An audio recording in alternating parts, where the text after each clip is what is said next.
top. And yet, in front of you guys is a whole different story of nerves. So if you will bear with me, this is not usually what I'm talking about. And first of all, I'd like to say, and I did it earlier, Debbie, happy birthday.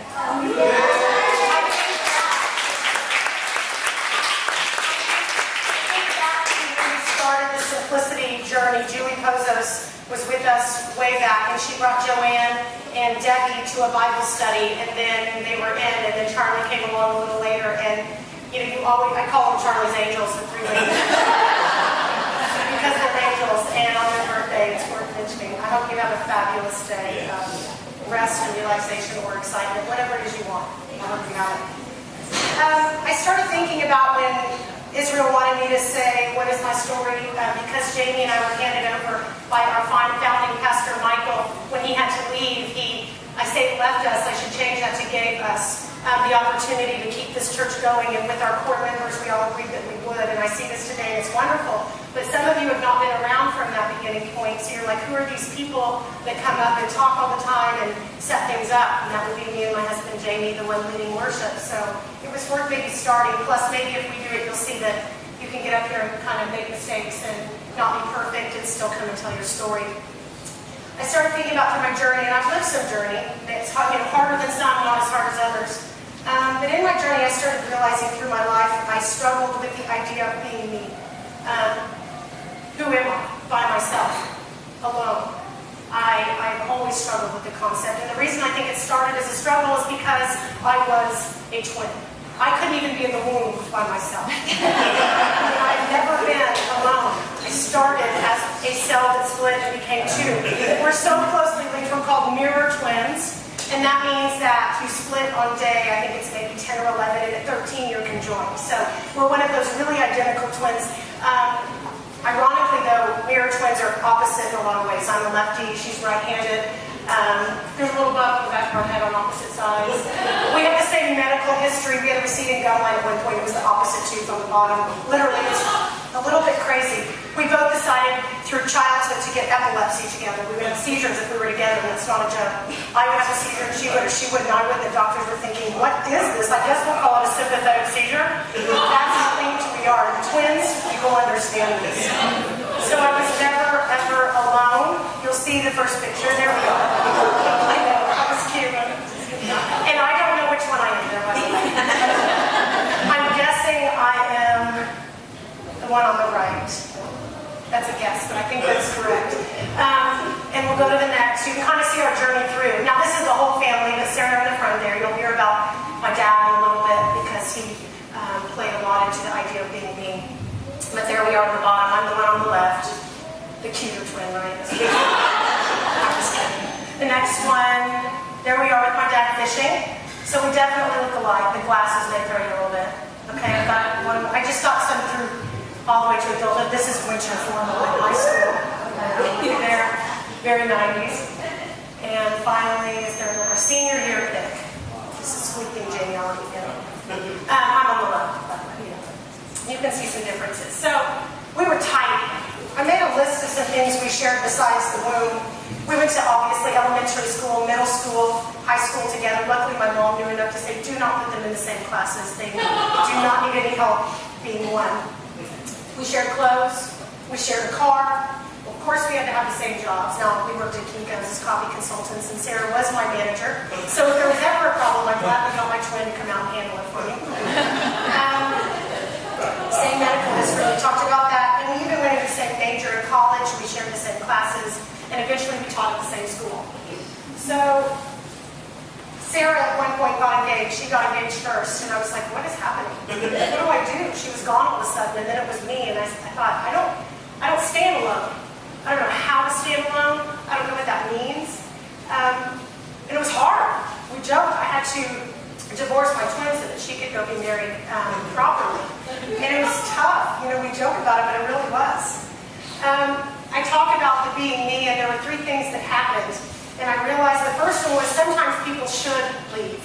It was time for Sarah to leave because I never had to be alone. I didn't know how to do it. So I think sometimes when people leave, you say, we're still buddies, we're still close, don't get me wrong. We didn't stop loving each other and being twin sisters, but I realized that sometimes people should leave or else how do you know how to become you? But that didn't happen for me until I was in my 20s.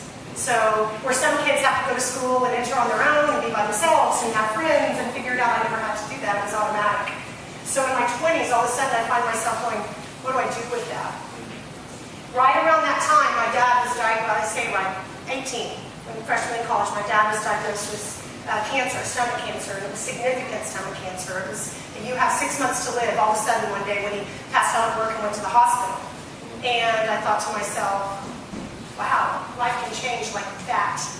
Now luckily, they said, we'll take out your stomach and we'll hook everything up and we'll hope that it works out. And it did. He went through chemo and radiation and he had 2 years of okay. And we thought, okay, we've got this thing handled. And then 2 years later, they said, I'm sorry, the cancer is back and it's really back and you're now in trouble. So he said, you know what, my daughters are not, this is my father, he would just make things happen. That's probably where I get that I can make this happen mentality. And he said, I'm just going to stay alive and get him through college. That's what I'll do. I'll stay alive and get him through college. So we watched him over the next 6 years after that do these treatments that weren't even covered by insurance because they were experimental. We watched him do chemo and radiation and wither away and turn into nothing. I mean, he was alive, but he wasn't really alive. And I realized at that point, sometimes people have to leave. We didn't have a choice. He didn't want to leave. He had to leave. Unfortunately, because of cancer. So at the very end, we would take shifts with my dad, and there would be my older sister, my twin sister, myself, and my mom, and we would take every 4th day and stay with my dad as he finally said, John McCain's message the other day about stopping treatment, that was me. He called us in and he said, I can't treat myself. I can't do treatment anymore. It's not working. It's just prolonging me being miserable. And that's a hard realization, all of a sudden know that your dad's going to be dead and not very long. So we took every 4th day, and we would go in, and we would sit, and we would visit about life and watch Family Feud. I'll never look at Family Feud the same again, because we would watch Family Feud and try and guess the answers, and then we'd have a deep moment in between the commercial breaks, and then we'd go back to Family Feud, because it can't be that serious all the time. My dad would, you know me, I'm a joker. I love to laugh, and I never stop razzing people. My dad was, that's where I got it from. Talking about a man who laughed at life and told stories all the time. So we would laugh and giggle between. And finally, he decided that it was done, passed away, and that journey was done. He had to leave. I was driving in my car thinking to myself the day after he died, what do you do? I mean, we have all these women in this home, and then my dad, who had always been this strong, joking, silly guy, was gone. And he didn't want to leave, but he had to. And I'm driving in my car, and my cell phone rings, and I answer it. And I'm not kidding.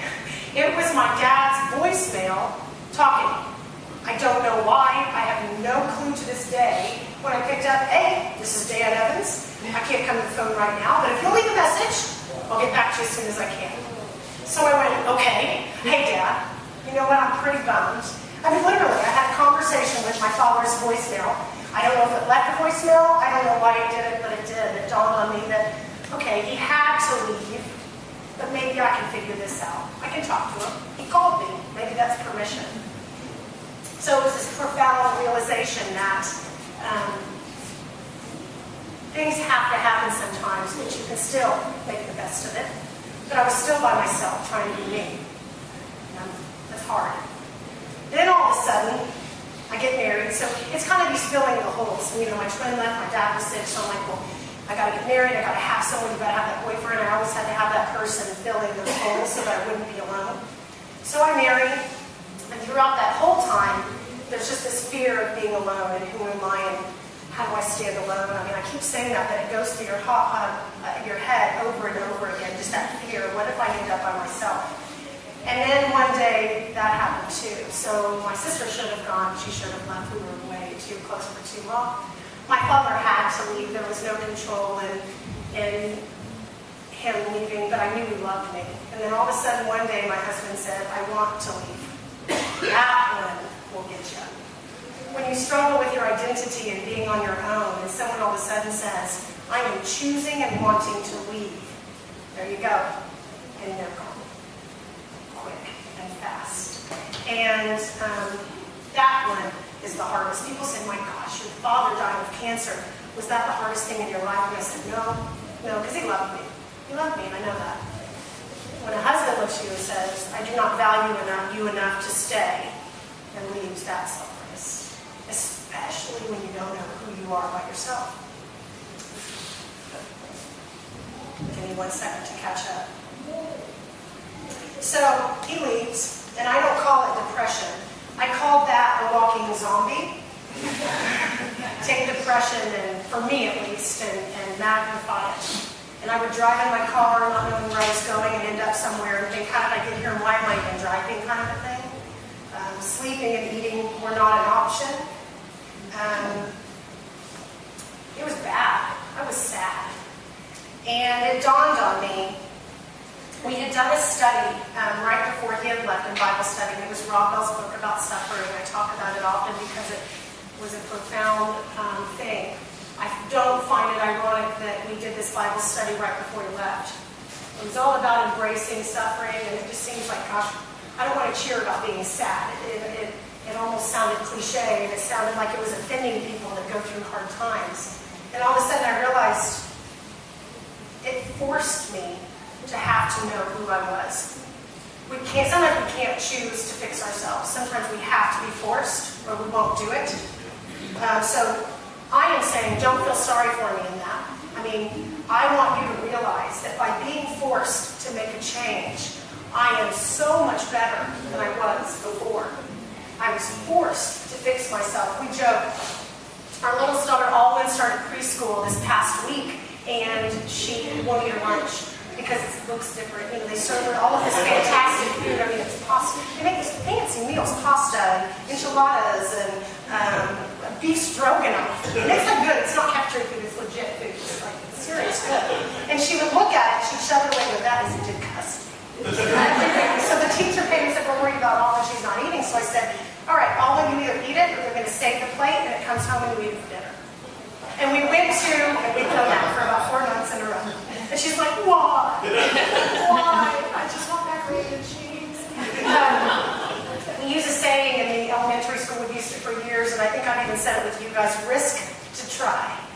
And we use that, I think I've said that phrase in my life 17,000, maybe 18,000 times as a teacher. Risk to try, risk to try.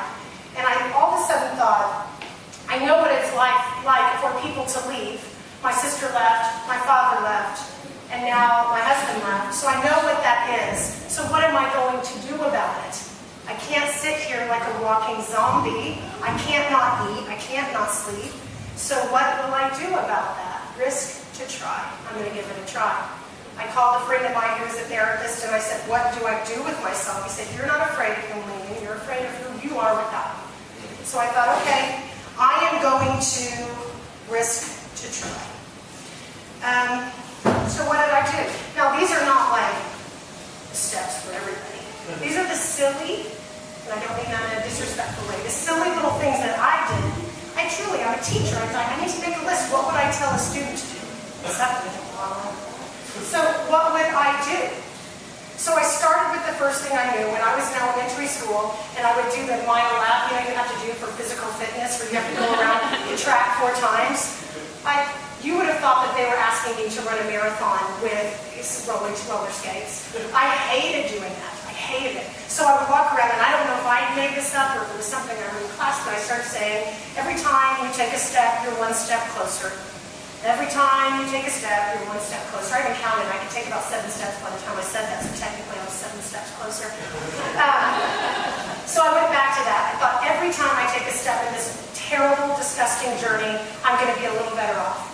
Every time I take a step, I will be 1 step closer to being okay. And here I am today, and I promise you, the best I've ever been. Every time you take a step, you're 1 step closer. And any time I started feeling down, I said that to myself out loud, over and over and over again. And I promise your brain and your body will start believing what you say. I believe that. But say it out loud. It really does help. People think you're crazy, but it helps. I also started talking to God. I don't say praying because praying is too lighthearted. This was like conversations out loud once again with God. Just talking. I needed to talk through it. I needed to figure it out. And I needed God to hear that I was angry, that I was frustrated, and I was lost. And I needed to have a chat about that. And And I would go out on my porch because the kids were home and I didn't want to hear me talking to God about my anger towards their dad. So I put them in bed, I'd sit on my porch, and I would have a very long and detailed conversation about being angry about my situation. I never lost God in it. I just was confused and frustrated and didn't understand. But we chatted about it a lot. A lot. I got help. I don't know why we hate getting help. I'm talking professional help and friends. I would call friends and say, I am alone and I am sad and I don't think I can wake up. And they would come over. I went and saw a therapist and I said, how do you stop feeling this sad? I got help. I actively went and pursued a therapist, and I actively went and told friends I needed help. I didn't expect them to come to me. It's my job to go to them and say, this is what I need. And they came. They were great. That's what we're here for. What else did I do? I did things by myself. I went to movies by myself. I ate dinner by myself in restaurants. I went and did things alone that I never would have done in my life. And I'm like, man, every time you take a step, you're one step closer. And finally, I'm very open and I freely talk about my struggles. Otherwise, what's the point of being here? This is who I am. I knew when I met Jamie, if I didn't correct this issue of being me, then I would not be a valuable wife. I don't mean that in a disrespectful way. I knew that if I wasn't okay with knowing that if he walked out the door tomorrow, which by the way he's not, I can say that with confidence. If he walked out the door tomorrow, I would still be okay with being me and being alone. And through professional help, and through doing things by myself finally for the first time in my life, and through relying on friends, and through realizing that I do have value alone, and just practicing that, I realized that I am okay as me by myself. I can depend on me, and that's about it. Because even people that sometimes don't want to leave have to leave. So you better be good with yourself. And now I can be a better wife, I can be a better mom, I can be a better friend. And that's what we can do to contribute to this thing we call community and family. So those little steps, if anyone wants a reminder about the elementary school lapse every time I took a step, let's drive me home. I just thank you guys for letting me talk, and I hope that some of that helped you to realize what it means to soul search and think through what those issues in your brain might be and how you can help yourself be a better person. So thank you.